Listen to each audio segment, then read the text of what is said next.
I'm going to try to give you a brief look at some of the so-called religious wars of the past, and to show you that almost none of them were caused by differences in religion, but instead by elite groups who were using the people's beliefs to trick them into fighting wars for the state's own political, not religious agendas. And because of the control of the information, they were able to do this despite the fact that the wars were, in every case, against the religious beliefs themselves. Let's start with the Holy War that most of us immediately think of, which is the so-called Crusades. The Crusades were a series of military campaigns between the 11th and 13th centuries by the Vatican. The biggest thing to realize here is that the Roman Catholic Church is a political power that uses the religion of Christianity to achieve its various political goals. It's obvious to anyone that's looked into it that the teachings of Christianity are clearly opposed to war of any kind, for any reason. This is one of the reasons why the Roman Catholic Church, after it took over Christianity, opposed translations of the Bible into various native tongues for nearly 1,000 years. And it's also why all the services were said in Latin, a language almost no one understood. People of the world at that time had no access to information about real Christianity. If the priest told them that God wanted them to fight in a war, they usually believed him. This is a terrible crime on the part of Rome. It is, in fact, mind control, and the Vatican deserves all the animosity that it gets. But please don't be fooled. This is not because of Christianity or because of the teachings of Jesus. I am, however, certain that that is what we are supposed to think, and I'll show you why in a moment. After the Bible was translated into English and was widely available to the public, many people began to leave Roman Catholicism. As Rome started to lose control, they killed many more people in what became known as the French Wars of Religion and the 30 Years' War. Again, these so-called Holy Wars were simply a political organization who was masquerading as a religious organization, trying to retain control of the population that it was now losing.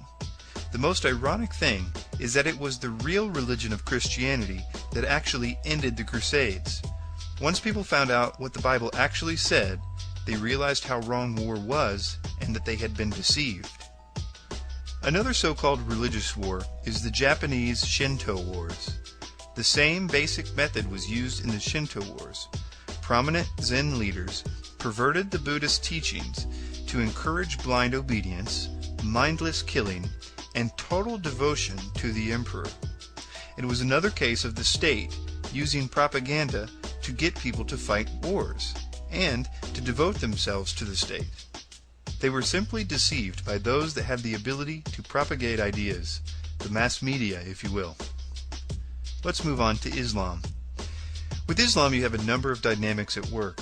There are many disagreements, but what is interesting is that the so-called jihad has no official status in Islam. In the West, jihad is often understood as holy war, but it has a broader meaning in Islamic theology. It can be striving to lead a good Muslim life, praying and fasting regularly, being an attentive and faithful spouse and parent, or working hard to spread the message of Islam. There are several things to consider about Islam as we know it today. There was an attempt by America and the West to radicalize Islam to fight the Russians in the Cold War. They did this through propaganda and through the education system.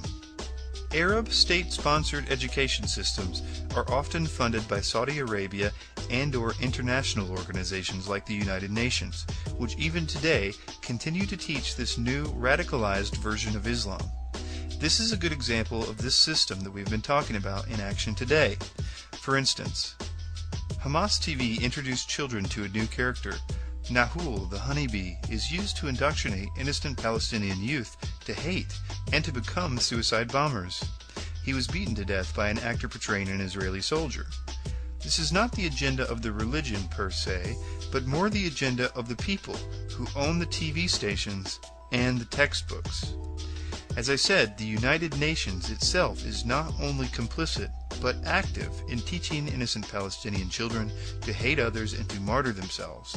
According to its mandate, the United Nations Relief and Works Agency, the UNRWA, the UN arm responsible for providing aid and education in the Palestinian territories, employs the school curriculum of Hamas. This means that 658 elementary and preparatory schools in the West Bank and Gaza are actively funded and operated by the UNRWA.